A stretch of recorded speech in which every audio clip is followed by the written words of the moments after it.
Why are physicians slow to respond to this? Well, as you know, they want peer-reviewed studies, and they're limited.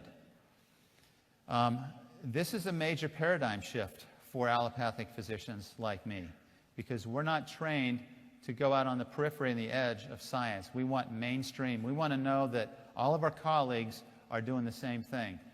But I'm so far away from that now that I have to be careful I don't end up on some other planet, because I just think the model is wrong. So again,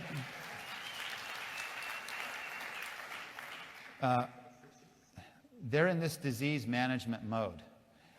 You know, when we're managing people, it's very easy as a primary care doctor to see somebody with heart disease, because I know exactly what their cholesterol levels should be for their risk factors, and I know exactly what medications to put them on to manage those numbers, so that now we're doing what the standard of care says. But the evidence to me is not convincing that by managing people with those levels that I'm going to prevent them from having a heart attack or a stroke. And when I was in Washington, there was a physician next to me from Missouri, a really good guy, really good physician. And I asked him, how many patients are you seeing a day? He said, 30 or 35. I said, how much time do you get to talk to him about disease prevention? No time. I don't talk to him about it anymore. I said, why not? He said, because they don't listen and I don't get paid to do it. And unfortunately, that's where allopathic medicine is, at least for primary care. We have a problem, and we have to help physicians get out of that mindset of managing diseases. Okay, we're also afraid that our peers are going to judge us, and that if something happens and we end up in a court, if we're not following mainstream medicine, we worry about legal repercussions. And for all of us, anytime we change our paradigm, that's pretty scary, and it's very uncomfortable.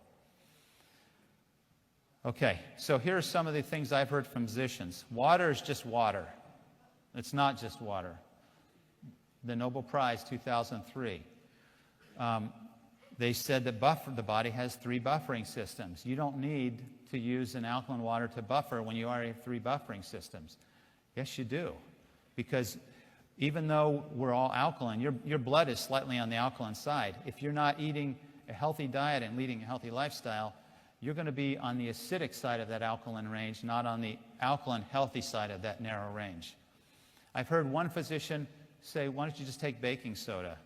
Well, I don't know what baking soda is going to do. It's certainly not going to penetrate cells like the alkaline water will, and it's not going to provide you any antioxidant protection.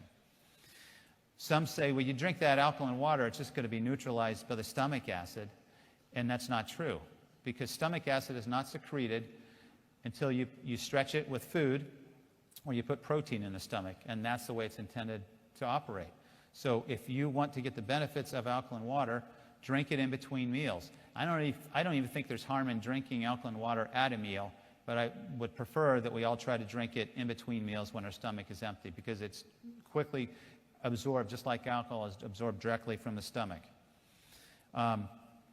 Is this the next wellness or hoax, wellness fad or hoax? It's not. There's research and there's plenty of support to show that this is going to impact healthcare in a major way for those physicians and healthcare providers who have an open mind. And finally, they want to see data. Well, I've provided 28 abstracts. I don't know how much more data you need. Some people need more than that, but I certainly don't need more than that. Now, if you're still going to say water is just water, or your prospects or your skeptics are going to say that, then what I would say is read this book, Cells, Gels, and the Engines of Life by Gerald Pollack. He's a chemist at the University of Washington. He spent his entire career studying water. Now, we all know that water can exist as a liquid, as a gas, and as a solid. He has very compelling evidence that water also exists as a gel. He calls it a liquid crystal. And the evidence, and if you watch his presentation at the University of Washington on YouTube, you'll be amazed at what water is and how complex it is and how we're just scratching the surface. These gel interfaces occur at the interface of structures.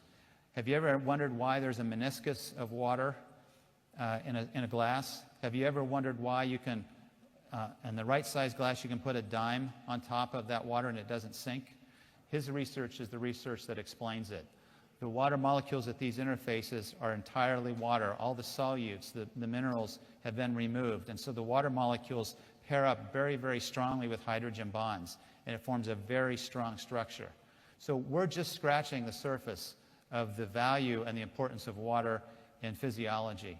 And again, for those of your skeptics and your health-minded contacts, refer them to this, and hopefully they'll scratch their heads and start to say, maybe I need to listen a little bit more and learn a little more. In the book, we have several of my colleagues who have endorsed the book. And one in particular, Dr. Nye, is, at least locally, is probably the physician I respect more than any other. She has survived breast cancer.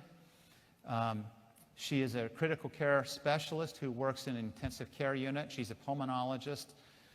These are the doctors you hang on to every word they say when your loved one is in intensive care and on a breathing machine.